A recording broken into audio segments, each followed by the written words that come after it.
नाजरीन, ब्रेक से पहले हम बात कर रहे थे डॉक्टर जावेद हुसैन के साथ एस्थमा के मुतालिक। आइए बातचीत का सिलसिला आगे बढ़ाएं।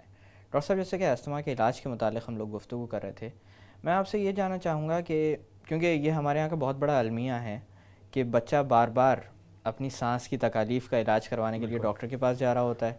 कभी कभी डॉक्टर के पास नहीं भी जाता क्योंकि वालिदैन एंटीबायोटिक्स के बारे में थोड़ी बहुत जानकारी हासिल कर चुके होते हैं, लिहाजा वो घर पे ही उसको दवा पिला देना शुरू करते हैं।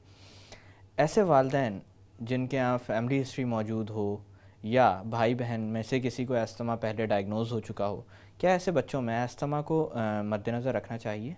बिल्कुल। पहली चीज़ जब हम अपनी हिस्ट्री लेते हैं, पहले अलामात पूछते हैं, एक उसका एक ख़ास हिस्सा है जिसको फैमिली हिस्ट्री कहते हैं। उसमें जैसे हम शुगर और ब्लड प्रेशर का पूछते हैं, उसी तरह से ये बहुत ज़रूरी है कि दमे एस्थमा के बारे में पूछें कि जी उनके फैमिली में ज़रूरी नहीं कि हर जनरेशन में पाया जाए, हो सकता है एक जनरेशन छोड़ के, मसलन आप ये पूछ सकते हैं कि जी आपके दादा में, नाना में, किसी और में तो नहीं था, तो ये इसमें उससे होने के चांसेस बढ़ जाते हैं। जी डॉक्टर साहब, इसी तरह से एक और अलमिया ये है कि इन मरीज़ों को स्पेशल समझा जाने लगता है। उनको उनकी बीमारी की वजह से आम लोगों से मुख्तलिफ ट्रीटमेंट मिलती है। कभी कभी ये भी होता है कि लोगों को ऐसा लगने लगता है कि सांस की एक बीमारी है तो कहीं लग ही ना जाए। तो क्या ये मुताद्दी होता है? दूसरा ये कि स्पेशल ट्रीटमेंट की क्या इन लोगों को ज़रूरत है इस तरह से तन्हा कर देने की? बिल्कुल भी ये गलत चीज़ और इससे बुरी चीज़ नहीं हो सकती, क्योंकि एक एस्थमेटिक हर लिहाज से, जैसे मैंने पहले बताया था कि कुछ बेसिक थोड़ी सी एहतियात, कुछ मेडिसिन्स का अप्रोप्रिएट इस्तेमाल करें तो हर लिहाज से पूरी नॉर्मल फंक्शनल ज़िंदगी गुजार सकते हैं।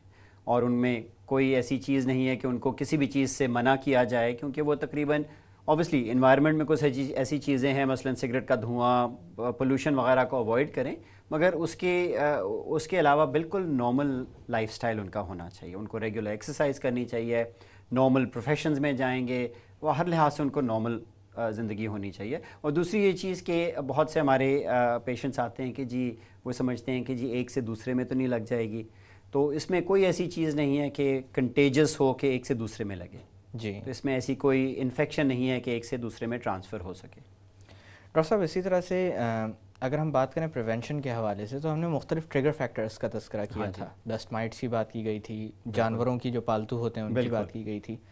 मैं आपसे ये जानना चाहूँगा कि हमारे यहाँ अक्सर ऐसा होता है कि फ़लाने के बच्चे को एस्थमा था और इस वजह से हुआ था, या इस वजह से उसकी तबीयत ख़राब होती थी, तो हमारे बच्चे को अगर एस्थमा है तो यही होगा।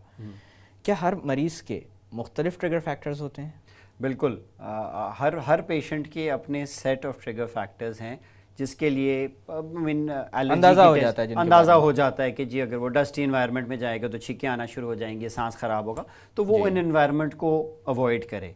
अमूमन होता ये है कि एस्थमा की अलामत मसलन डस्ट की वजह से होगी, उसी मौके पे उन्होंने ठंडा पानी पी लिया या उसी मौके में उन्होंने चावल खा लिए, तो वो प्रोग्रेसिवली चीज़ें रोकना शुरू कर देते हैं, जो भी गलत है जी। तो इसीलिए बड़ा इंपॉर्टेंट है कि बेसिक अगर उनको नॉलेज मौजूद हो कि भाई ये कॉमन चीज़ें हैं, ठंडे से गर्म में जाना या ये वाले मौसम हैं या वायरल इन्फेक्शंस हैं, तो उनकी वजह से एस्थमा अमूमन पाया जाता है।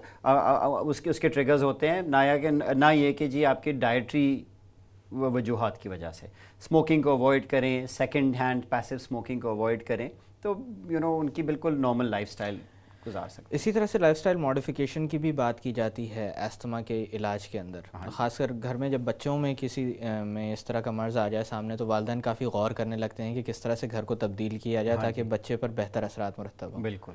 कौन कौन सी ऐसी तब्दीलियाँ हैं जिन पर हमें गौर करना चाहिए?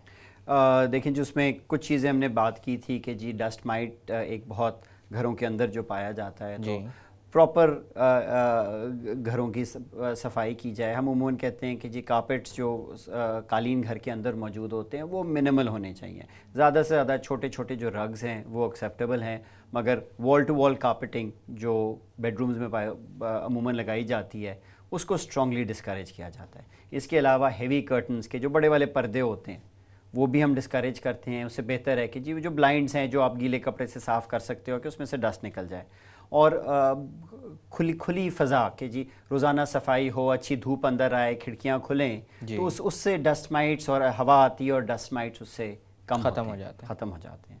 ये और ऑब्वियसली रेगुलर रूटीन हो, अच्छा डाइट हो, रेगुलर टाइमिंग्स हो, रेगुलर रूटीन के साथ हो, तो ये एक नॉर्मल हेल्दी लाइफस्टाइल एक एस्थमेटिक के लिए बहुत ज़रूरी है। डॉक्टर साहब, आज के मर्ज़ को मद्देनज़र रखते हुए कोई ऐसी बात जो आप करना चाहें प्रोग्राम के अख्ताम में? देखें जी, एक मैसेज जो मैं पूरी आवाम को देना चाहूँगा कि अस्थमा एक बड़ा इम्पॉर्टेंट मरज़ है, एक सीरियस मरज़ है, इसको सीरियसली लिया जाना चाहिए, इससे घबराना नहीं चाहिए। अमूमन इससे अस्थमा या दमे के नाम सुनते ही लोग घबरा जाते हैं और अपने दिमाग बंद कर लेते हैं कि नहीं ये अस्थमा नहीं, ये एलर्जी है। बल्कि शादियों में रुकावट बनती है, जो सबसे ज़्यादा हैरानकुन चीज़ है, क्योंकि हर लिहाज से एक एस्थमेटिक पूरी नॉर्मल ज़िंदगी गुजारता है। कुछ बेसिक थोड़े से प्रिकॉशंस हैं, कुछ मेडिसिन्स का, कुछ इन्हेलर का इस्तेमाल है, और वो भी लाइफ लॉन्ग नहीं है। 90% से ज़्यादा लोगों में आप पंप का इस्तेमाल बंद कर सकते हैं। सीजनल चेंजेस होते हैं, अमूमन हम कहते हैं कि जी सर्दियाँ आती हैं, आपका दमा होता है, आप अपनी दवाइयाँ शुरू कर लें। जैसे मौसम बेहतर होता है, आप दवाइयाँ बंद कर लें, about 3 to 4 months जो साल में इस्तेमाल करें, उसके बाद बंद कर दें, तो वास्ट मेजॉरिटी तो उसी से अस्थमा में कंट्रोल में रह सकते हैं। नाज़रीन, प्रोग्राम के अख्ताम पे दमे को मद्देनज़र रखते हुए जो बात मैं आपसे करना चाहूँगा वो ये है कि इलाज में सबसे बड़ी मुश्किल उस वक्त दरपेश आती है जब इन्हेलर्स तजवीज़ किए जाते हैं मरीज़ के फ़ायदे के लिए और मरीज़ उनको इस्तेमाल करने के लिए तैयार नहीं होता। एक पुराना ख़याल पाया जाता है हमारे लोगों में कि इन्हेलर्स उस वक्त दिए जाते हैं जब कोई और रास्ता बाकी नहीं रहता। आज के दौर में ट्रीटमेंट का तरीक़ाकार थोड़ा तब्दील हो चुका है और इलाज में जिद्दत भी आई है। इन्हेलर्स बहुत ज़्यादा फ़ायदेमंद साबित हुए हैं। वही दवाएं जो पहले मुंह के ज़रिए दी जाती थीं और पूरे जिस्म से होती हुई फेफड़ों तक पहुंचती थीं, बहुत ज़्यादा नुकसान का बायस बना करती थीं और बहुत सारे साइड इफ़ेक्ट्स उनके साथ मिला करते थे। इन्हेलर्स में फ़ायदा ये है कि असर फ़ौरी तौर पर सामने आ जाता है और दवा की कम मकदार दरकार होती है। तो बेहतर यह है कि इस तरह की चीज़ें जब तजवीज़ की जाएँ आपके मौलिज की जानिब से, तो उनके साथ कोऑपरेट करें और उनकी हिदायत के मुताबिक अद्वियात का इस्तेमाल करें और अपना इलाज मुकम्मल करवाएं, ताकि अगर खुदा न खास्ता अस्थमा या दमे जैसा क्रॉनिक मर्ज़ आपको लाहक हो चुका हो तो उसके साथ आप एक सेहतमंद ज़िंदगी गुजार सकें, एक ऐसी ज़िंदगी जिसमें मर्ज़ कंट्रोल में रहे और आप भरपूर तरह से अपनी ज़िंदगी का हिस्सा बने रहें। इन्हीं अल्फाज के साथ मैं डॉक्टर इकराम आपसे इजाज़त चाहूँगा। अपना ख्याल रखिएगा। अल्लाह हाफ़िज़।